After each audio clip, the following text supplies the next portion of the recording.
Congress party నుండి శివకుమార్ గారు చెప్పండి, ఎలా చూస్తున్నారు బీజేపీ నిన్న ఏదైతే కాంగ్రెస్ పార్టీ వల్లనే మహిళలకు అన్యాయం జరుగుతుంది అంటూ బీజేపీ పార్టీ ఈరోజు ఇటు రాష్ట్ర వ్యాప్తంగా మన తెలంగాణలో కావచ్చు దేశవ్యాప్తంగా నిరసన కార్యక్రమాలకు పిలుపునిస్తుంది. ముందుగా మెట్రో టీవీ ప్రేక్షకులకు మీకు ప్యానెల్ వారికి నమస్కారం.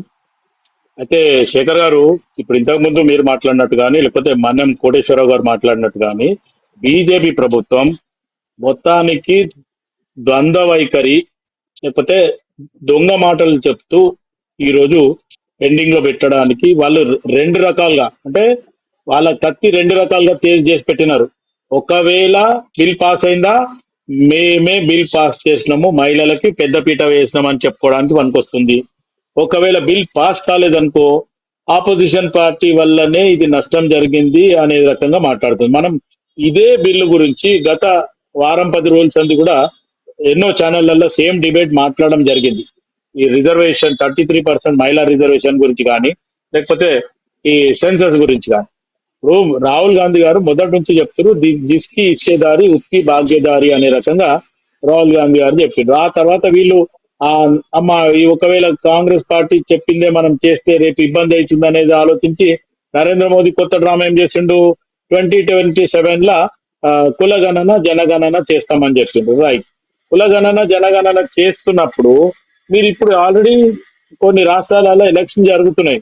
మీరు ఇమీడియట్ గా ఇప్పుడే మహిళా బిల్ పెట్టాల్సిన అవసరం ఏముంది? ఒకవేళ మహిళా బిల్ పెడితే ఏ రకంగా చేస్తారు అనేది కూడా మొదటి నుంచి కాంగ్రెస్ పార్టీ ప్రశ్నిస్తుంది. అండ్ మోర్ ఎవర్ 2029 లో ఎలక్షన్ కి ఈ మహిళా బిల్ మళ్ళీ అక్కడ సవరణ ఎట్లా చేస్తారు అనేది కూడా అడగడం జరిగింది. దానికి ఆన్సర్ లేదు. ఇప్పుడు తులసి పద్మ గారు మాట్లాడుతూ మా విశ్వగురు అట్లా చేసిండు, విశ్వగురు అట్లా చేసిండు.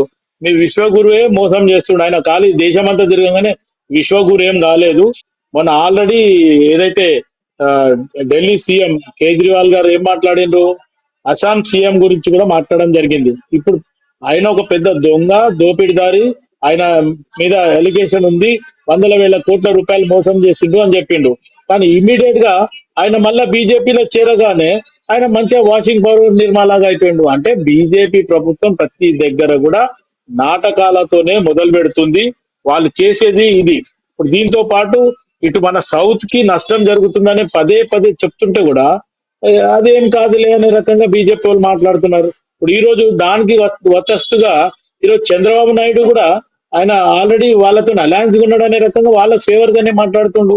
ఈరోజు సౌత్ లో గాని ఇటు పంజాబ్ గాని హర్యానా గాని ఏదైతే నార్త్ ఈస్ట్ రాష్ట్రాలకు కూడా వాళ్ళు ఆల్రెడీ ఏదైతే ఇద్దరు పిల్లలు ముద్దు మూడో పిల్ల వద్దు అనే రకంగా గతంలో ఏదైతే నిర్ణయం తీసుకుందో ఆ నిర్ణయాన్ని ఈ మన రాష్ట్రాలు పాటించినాయి కాబట్టి ఇక్కడ ఇబ్బంది జరుగుతుంది, రేపటి దినం నష్టం జరుగుతుంది అనే రకంగా మాట్లాడడం జరిగింది. దానికి ఏమన్నారు, అటు అమిత్ షా గాని లేకపోతే నరేంద్ర మోదీ గాని హామీ ఇవాళ ఈ 50% చేస్తాము అనే రకంగా.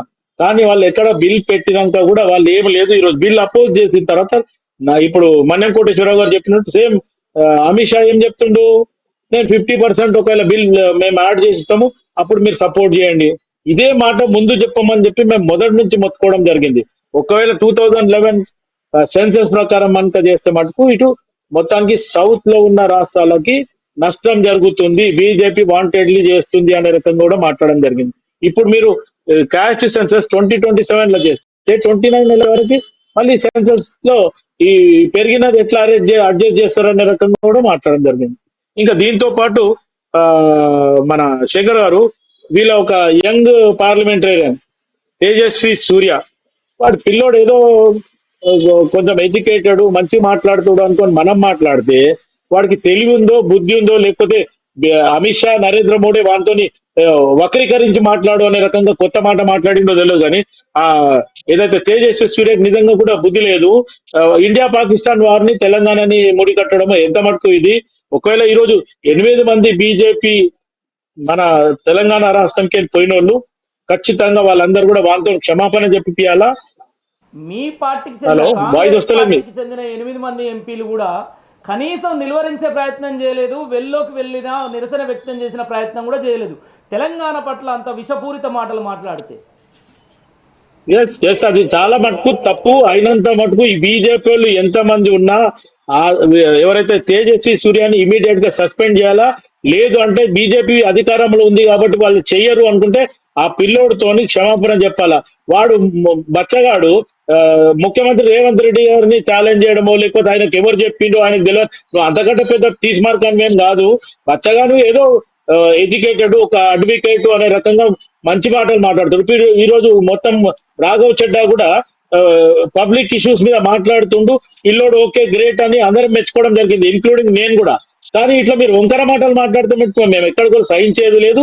ఇది ఎవరైతే తేజస్వి సూర్య ఎవరైతే ఎంపీ ఉన్నాడో ఖచ్చితంగా వాడిని మెడలోంచి ఖచ్చితంగా సారీ చెప్పియాలి, లేదు కాదు అనుకుంటే వాళ్ళు సస్పెండ్ చేయాలనేది కూడా నేను డిమాండ్ చేస్తున్నాను. ఎందుకంటే